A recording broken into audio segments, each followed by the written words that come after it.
Assalamualaikum warahmatullahi taala wabarakatuh. Bertemu lagi kita dalam kesalahan membaca Al-Quran. Okey, kali ini saya ingin berkongsi tentang bacaan pada kalimah sirata.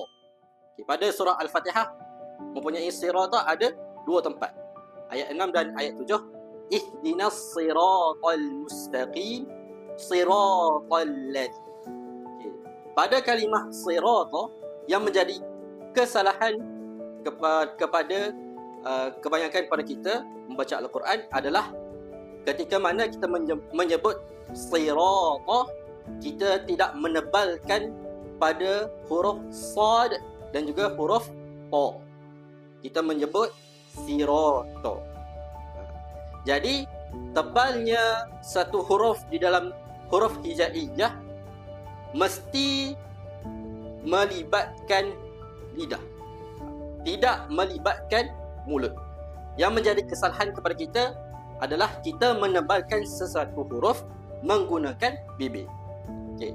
Jadi video sebelum ini saya menyebut bahawa kita menebalkan huruf ra perlu menggunakan lidah sahaja dan tidak menggunakan bibir. Sama juga pada huruf sad dan juga huruf ta. Kita menyebut sirata, sirata. Jadi kita tidak menggunakan bibir. Yang menjadi kesalahan kita menggunakan bibir, si. Kita memunculkan mulut seumpama kita ingin menebalkan satu huruf, tapi itu menjadi kesalahan. Yang sebetulnya kita menggunakan lidah sahaja. Si. Bibir tidak bergerak. Si.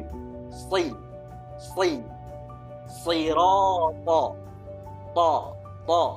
Kita tidak menggunakan bibir. Okey, pastikan tipsnya untuk menebalkan satu huruf, hatta huruf ra ataupun huruf lam pada lafzul jalalah sekalipun, kita perlu mengangkat lidah di bahagian belakang. Lidah di bahagian belakang untuk kita menebalkan huruf, iaitu huruf-huruf isti'la ada 7. Khussa, dagtin, il. Huruf kha, sad, dad, ghain, ta, qaf, dha.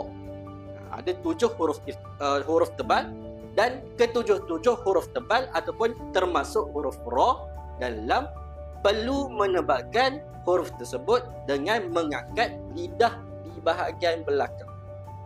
Sekiranya kita tidak mengangkat lidah di bahagian belakang, iaitu yang menjadi kesalahan kita menggunakan bibir untuk menebalkan huruf. Moga-moga bermanfaat. Assalamualaikum warahmatullahi wabarakatuh.